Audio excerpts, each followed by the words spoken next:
Anger, worry, and disbelief. Just a few words to describe how tenants are feeling at a local apartment complex. Thanks for choosing 19 News at 3. I'm Sarah Goldenberg, in for Nicole Versansky. Renters claim the living conditions are unbearable, and management isn't doing anything to help. Now at 3, 19 News' Winnie George followed up and learned there are some repairs in the works.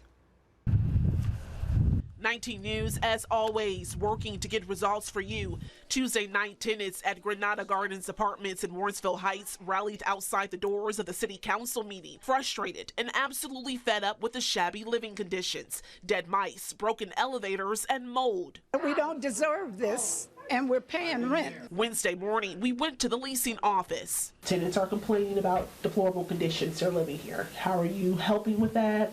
Are you making any changes? There's poop in the hallway. What are you guys doing to fix this problem? Here is what we found out.